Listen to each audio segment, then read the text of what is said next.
जिन्जी आन्दोलनको बेला भएको त्यो चर्चित जेल ब्रेक त याद नै होला हैन? हो, त्यही घटनामा भागेका 2 जना बल्ल प्रहरीको फन्दामा परेका छन्।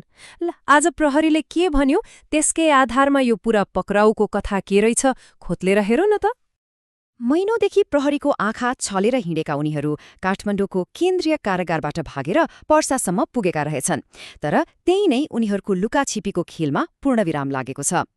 त्यसो भए प्रहरीले उनीहरूलाई कसरी समात्यो त? ल अब लागौं पक्राउको विवरणतर्फ।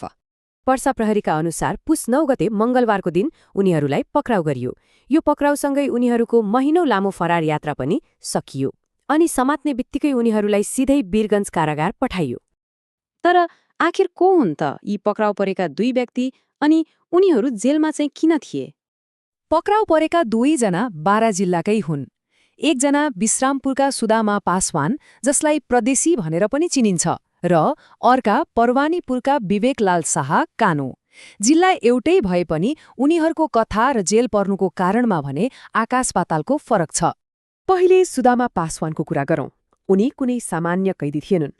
उनी त एक दोषी ठहर भइसकेका अपराधी थिए जो एउटा लामो सजाय काटिरहेका थिए। कति लामो सजाय? पुरै 25 वर्ष। सोच्नुस् त, यो संख्याले नै उनको अपराध कति गम्भीर थियो भन्ने देखाउँछ। प्रहरी प्रवक्ता राजु कार्कीले भनेअनुसार पासवानलाई कर्तव्यज्ञान मुद्दामा दोषी पाइएको थियो। सरल भाषामा भन्नुपर्दा जानाजानी गरिएको हत्याको आरोपमा उनी पुरै 25 वर्षको कैद सजाय काट्दै थिए। अब पालो आयो दोस्रो व्यक्ति विवेकलाल शाह कानुको। उनको अवस्था चाहिँ पासवानको भन्दा बिल्कुलै फरक छ। उनको केसमा त उच्च अदालत पाटनको हेटौँडा इजलासले उनलाई जेलमै थुनिराख्नु पर्दैन भनेको थियो। बरु जम्मा 50,000 रुपियाँ धरौटीमा छोडिदिनु भनेर आदेश दिएको थियो। यो कुरा एकदमै महत्त्वपूर्ण छ है। कानून अपराधी ठहर भइसकेका थिएनन्। उनको मुद्दा त चलिरहेको थियो। उनी जेलमा हुनुको कारण एउटै थियो, अदालतले तोकेको त्यो 50,000 रुपियाँ धरौटी तिर्न नसक्नु। मतलब उनी दोषी कैदी होइन, एक विचाराधीन थुनुवा थिए। ल अब सबैभन्दा मुख्य प्रश्नमा जाउँ।